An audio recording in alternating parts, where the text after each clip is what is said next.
By 1999, if you cared about extreme music, you were in a bad place. The death metal bands you loved were getting dropped, Headbangers Ball was gone, and the idea of being good at your instrument was basically uncool. And the biggest metal bands on the planet were making records that sounded nothing like metal. I had personally checked out and switched over to composing orchestral music because I just wasn't down with the direction that I thought metal was headed. And then a band from Des Moines, Iowa showed up and changed everything.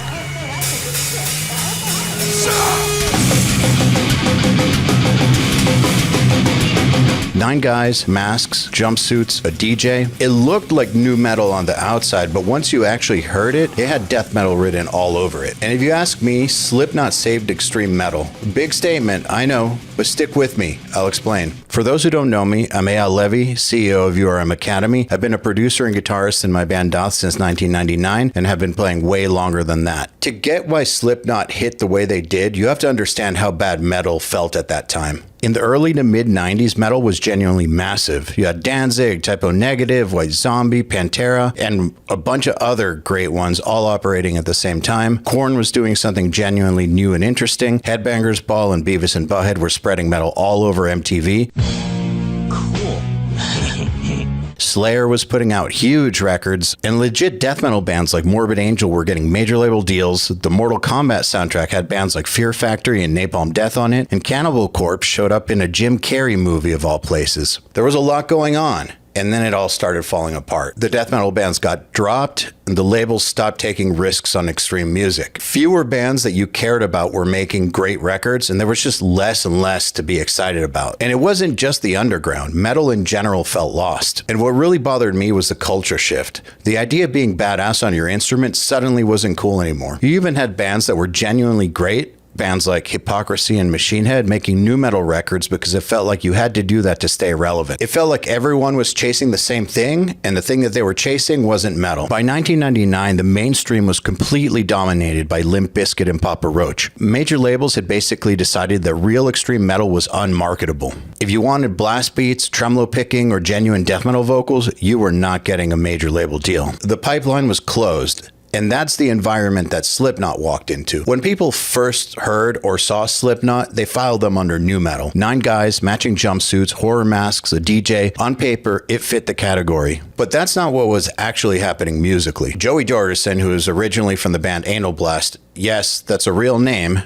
Look it up. He was running double bass and blast beats that had no business being on mainstream radio. Mick Thompson was playing tremolo-picked riffs pulled directly from the Florida death metal scene. And somehow they packaged all of that in a way a major label could actually sell. I bought the self-titled, fully expecting it to be nu metal bullshit. And I want to be clear about why I bought it, because that actually matters. I wasn't curious about them and I wasn't excited. Like I said before, I was already checked out of metal and working on composing orchestral music. However, I made a discipline of learning current songs by current bands just so that I wouldn't fall behind on guitar. Slipknot was on that list of popular bands. That's it. It was homework. Then Six started.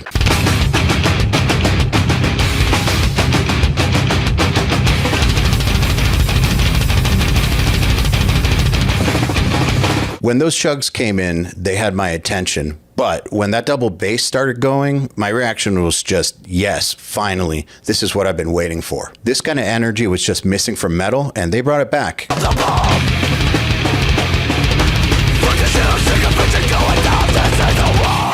Now that is a death metal riff. It's not death metal influenced or death metal adjacent, it's a straight up death metal riff. The style of tremolo picking, the melodic contour of the riff, the way that Joey's playing the double kicks under it. If you had played me this and told me it was a Florida death metal band, I would have believed you. Music like this was completely unheard of on a band that was getting mainstream radio play. I was floored. Then Eyal came in.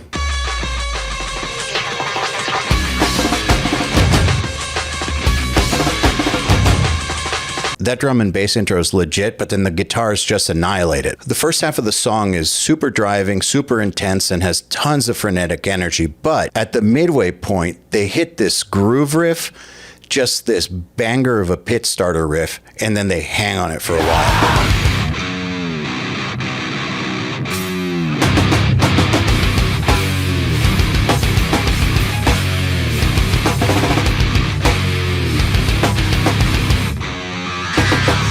They play it for a while, and then they move on to something else and make you think that the song is about to end, or at least is going in a completely different direction. But they bring that riff back again, and it's just slamming. It's even heavier the second time around.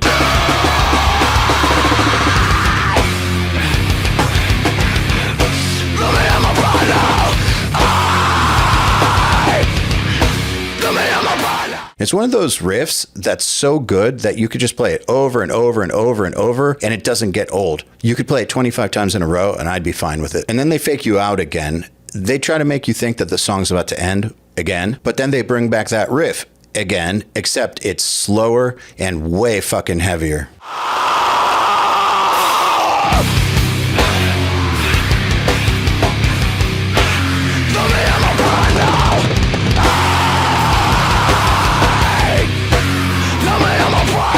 The song is already fast and high energy, and if they had kept it going fast or came back to fast, it probably wouldn't have hit the same way. By slowing it down, it actually gets heavier. Every time they bring that riff back, it feels bigger. And speaking of big mixes, before I go any further, I wanted to mention the brand new URM Academy iOS app, which is out now in the App Store. Log in with your URM account and you can access Nail the Mix, Mix Labs, and Fast Tracks. It's also great for riff hard because you can zoom in on the notation and use the built-in metronome, which includes presets for all of the schedule exercises. Just tap on the lesson and it'll set the metronome automatically. And last but not least, you can also download videos to your device to watch offline for those of you that have a long commute, travel, or anything like that. It's in the App Store as URM Academy. There's also a link in the description of this video, or you can scan the QR code on the screen right now. A lot of people talk about Slipknot like this was some master plan. I don't think that's what happened. There are 9 people in that band, all coming from completely different places. Sean Cran, aka Clown, had the big picture artistic vision. Joey Jordison and Mick Thompson were bringing the extreme metal. Corey Taylor, from what I understand, was not really a death metal guy, which seems believable considering what Stone Sour sounded like before he joined Slipknot. What am I gonna do?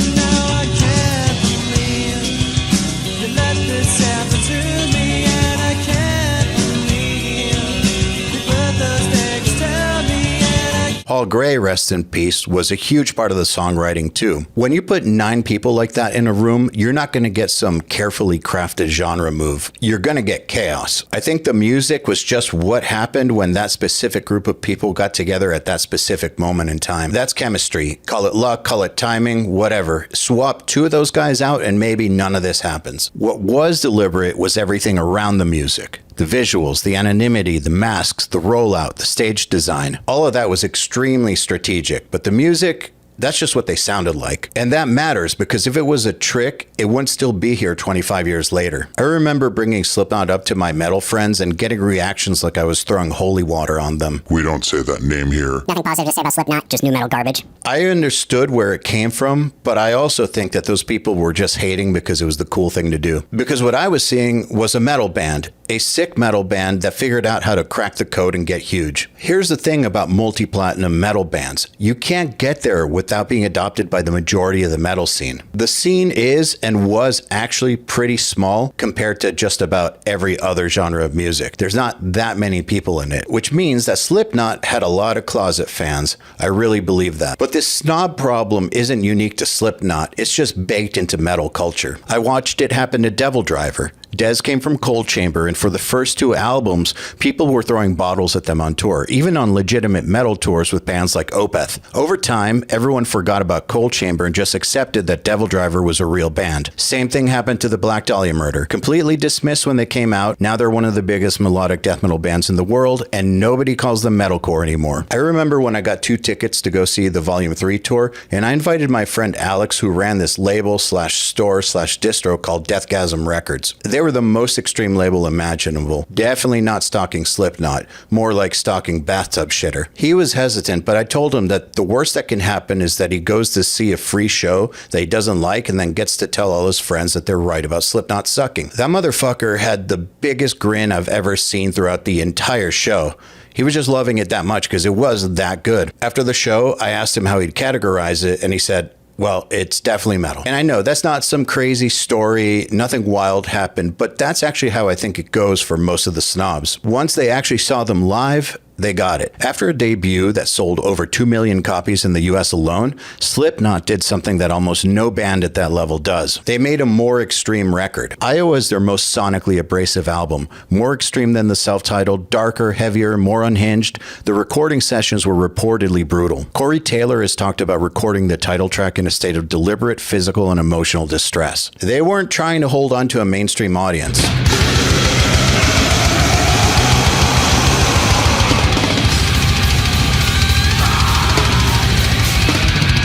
That's the very first riff on the album. It is flying. That's a statement, opening your second major label album with that. Most bands like to focus album 2 on really accessible songs. Slipknot opened Iowa with a blast beat and a song called People Equal Shit, which, by the way, is one of the best song titles ever. And the death metal influence was even more pronounced on Iowa.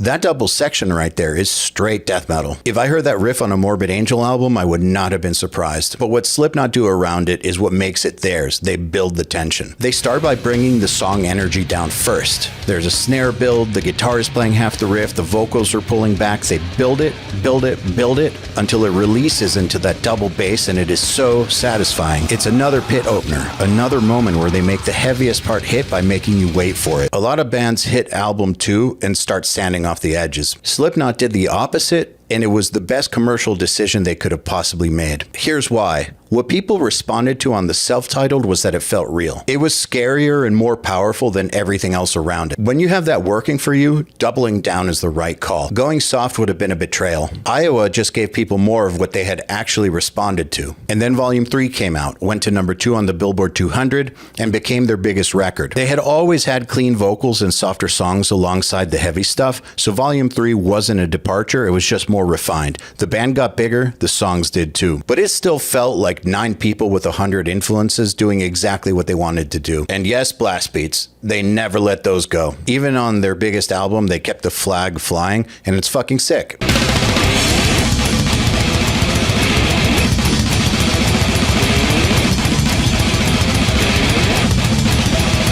This part gets really interesting. By the early 2000s, Slipknot was generating revenue at a scale that nobody had thought was possible for a band using blast beats and death metal vocal techniques. And a major piece of that money was running through Roadrunner Records. Monty Connor, who was senior VP of A&R at Roadrunner at that time, used that capital to take risks on heavier metal bands that would have never gotten major label support otherwise. Opeth, Trivium, Killswitch Engage, Gojira, all either signed to or heavily supported by Roadrunner infrastructure during this period. And I know this firsthand because Doth got signed to Roadrunner in 2006. Getting signed to Roadrunner at that time was like joining the Yankees. The budgets were on a different level. $7,000 for a photo shoot, $15,000 for a video, $30,000 for a mix. Bands on smaller labels were spending those numbers too, but only after they had already proven themselves. We were getting that out of the gate because that's just what Roadrunner did. And I made the connection pretty quickly because when Slipknot had something going on, it was all hands on deck. Everything else waited. And at first it was kind of frustrating, but then I realized what it meant and what was going on. Anything that we were doing at Roadrunner was only happening because of Slipknot. Our budgets, our support, our opportunities, it all traced back to them. It never bothered me after I understood that. I mean, obviously, Slipknot is the priority. They're the reason why any of this exists. In autumn 2004, Slipknot took Slayer out as direct support on the Unholy Alliance tour across Europe. Think about that for a second. Slayer opening for Slipknot, one of the most important metal bands in history, one of the big four, playing in front of Slipknot's arena audience every single night. Slipknot wanted to be seen as kings of the metal scene, not kings of new metal, kings of metal. Taking Slayer out said that clearly. It also did something real for the scene. It brought Slayer in front of a massive younger audience that might not have found them otherwise. And it forced anyone who was still calling Slipknot fake metal to have to reckon with the fact that Slayer clearly didn't agree. It's the same thing Tool did when they took out Meshuggah and In Flames. The bigger band using their platform to pull the next tier up with them. That's how scenes grow.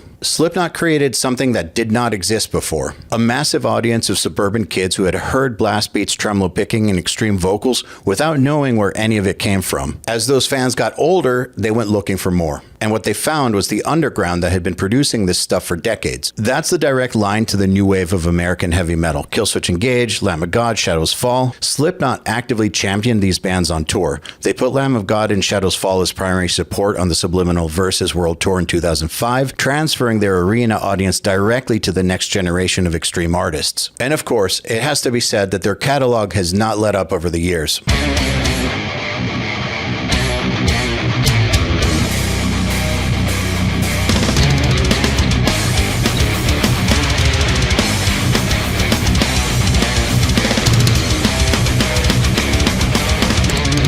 That's from All Hope Is Gone in 2008, and again, that's them not softening up for the mainstream. That's a band that had already sold 10 million albums, deciding to open a record like that because they felt like it. Today, Slipknot's catalog generates over 2 billion global streams a year and was recently valued at $120 million in an acquisition deal. Metal was contracting in the late 90s. The extreme underground was getting shut out, and a 9-piece band from Iowa, just being exactly what they were, blew the doors wide open. They didn't plan it as a Trojan horse, they weren't running a strategy. There were 9 people with completely different influences who happened to find each other at the exact right moment in history. And what came out when they played together was something the mainstream had never heard before and couldn't look away from. The snobs dismissed them, the labels didn't know what to do with them, and they went multi-platinum anyway, funded an entire label's roster of extreme bands, and spent the next 25 years getting heavier. If you want to know what saving a scene looks like, that's what it looks like. What's your relationship with Slipknot? Do you have a favorite song? Were you around when Self-Titled dropped, or did you come into the game later? Let me know in the comments, and as always, like, share, subscribe. See you next time.